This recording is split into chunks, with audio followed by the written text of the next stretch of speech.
Hey guys, welcome back to my How to Get Into series where I delve into an artist's discography and explain what's good, what's bad, and what you should listen to. I hope you guys enjoyed my last episode where I talked about Mac Miller. I enjoy making these videos a lot and I definitely want to keep them going in the future. But before we start this episode, I really want to apologize for my actions in my Mac Miller video. I made absolutely zero mac and cheese jokes, and I just want to sincerely apologize for that. I know that my actions may not be forgiven, but I hope you all at least understand. This episode, we're going to be talking about Jacques Berman Webster II, also better known as Travis Scott. You know, I can see the motive behind the name change. Like, imagine you're fucking a dude and you gotta moan out the name Jacques. Alright, regardless, Travis Scott is an American rapper, singer, songwriter, and producer whose music can be described as trap, experimental hip-hop, and pop rap.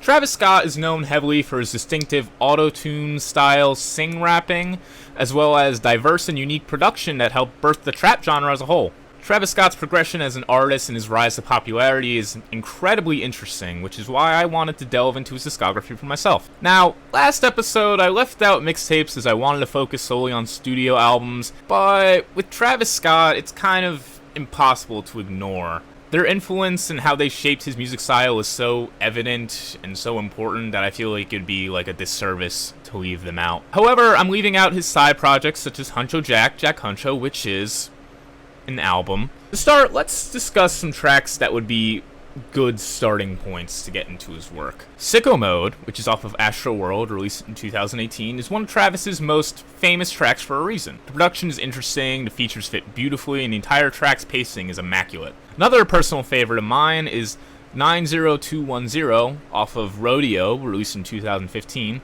The track has such interesting polyphony with incredible open production and catchy melodies. So, first off, we're going to be discussing Owl Pharaoh, which was released in 2013. This project was incredibly ambitious for Travis Scott, as Travis attempted to find his own personal sound. Because of this, the mixtape is highly experimental in nature, with a multitude of ideas being expressed throughout the tape. One problem with this, however, is that it feels like Travis's ideas were not really realized within that mixtape. This would make sense for a debut mixtape though. Travis in this project is experimenting and trying to find out what works, and sometimes some of his ideas don't work. I for one respect his ambition. It takes a lot of courage as an artist to try something new and create unique styles, even if it is not fully realized right away. Although some tracks are certainly lacking, this entire mixtape made Travis known for his masterful and rich production that is evident throughout the work. The production is dark and open, seemingly ambient at times even. One glaring problem that faces this work is the overproduction of the work. Travis sometimes tries these fancy mixing tricks that don't really come out the way as it was probably intended, notably within tracks where the percussion can come across as abrasive and aggressive. Although this mixtape does have some problems, it was the beginning of Travis's career, and his attempt to make something new and creative, it is definitely something to be respected. My favorite tracks on this are Upper Echelon and Hell of a Night. Next up, we have Days Before Rodeo, a mixtape released in 2014. This mixtape is just non-stop bangers. Nearly every part of this mixtape is incredibly tight and refined. The mix, the vocals, the production are all just mwah. Additionally, Travis's transition between ideas is incredibly smooth. This project feels way more cohesive and way more concise compared to Owl Pharaoh. There's so much texture to production in this project. There's so much nuance and minor details that are executed so well in a production aspect. The beat sounds crisp. The atmosphere is open, vast, and captivating throughout the entire record. Additionally, at times, the project seems somewhat dark, with the production having inspiration from ambient style work as well as moody atmospheric work that really captivate the listener. There's interesting contrast between these dark and moody tracks and the tracks that are energetic, exciting, and really demand the attention of the listener.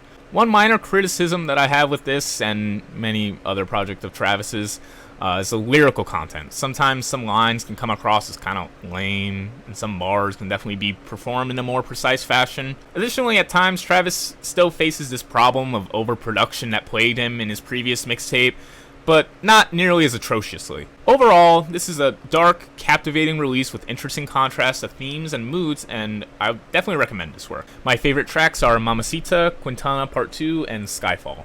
After that, we have Rodeo, Travis Scott's first studio LP, which was released in 2015.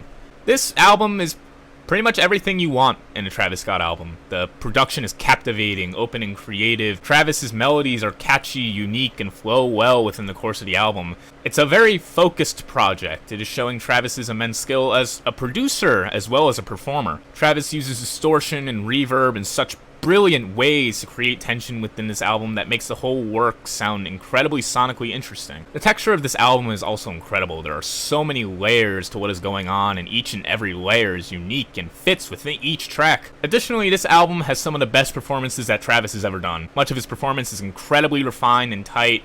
Everything fits and is just bluntly exciting to listen to. My only problem is, again, Travis has this problem of overproduction. Some of the reverb at times can be a bit overkill. However, this is an incredible project that really showcases Travis's talent as a musician. My favorite tracks are Pornography, 90210, Pray for Love, and Antidote. After that is Birds in the Trap Sing Mcknight, released in 2016.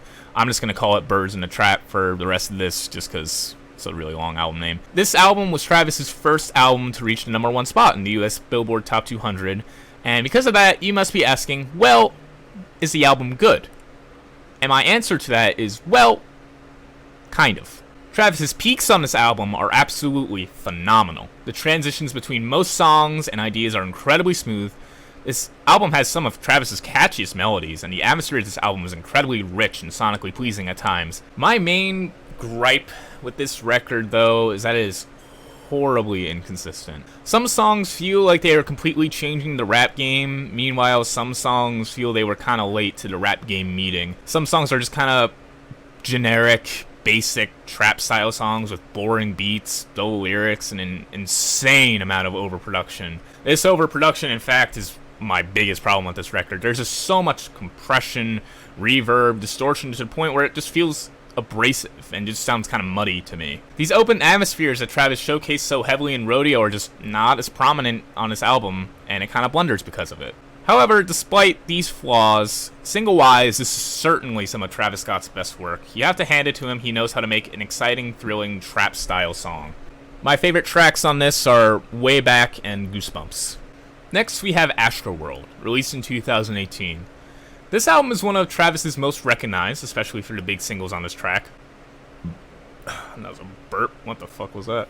This album was one of Travis's most recognized, especially for the big singles on this track, Sicko Mode being a rather large one especially. This album also features some of Travis's most ambitious production ideas, with interesting experimentation with ambience in his work, as well as distortion to create interesting soundscapes. However, although there is certainly ambition within this album, there's also a level of mundanity that is present within this album. Some of the tracks off this album feel like the most stereotypical Travis Scott trap songs imaginable, with predictable flows, melodies, and instrumentals that leave much to be desired. However, despite this, there's a level of charm that comes with this record. You can tell there was effort that went into this project, and that it is a personal project for Travis. Although some ideas were not executed to their fullest, and some ideas being executed too much in the case of overproduction, this record has unique moments that make it stand out in Travis's discography and should be listened to because of it.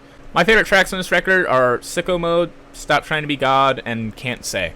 Now that we've done a review of every album, here's my recommended order of listening. So my recommended order is as follows. Rodeo first, as it is his most accessible and most cohesive album, at least in my opinion. Then you can go to Days Before Rodeo, as it kind of showcases the peak of his production, as well as his musical performance. Then you can go to Astroworld for its unique ideas and experimentation within the trap genre.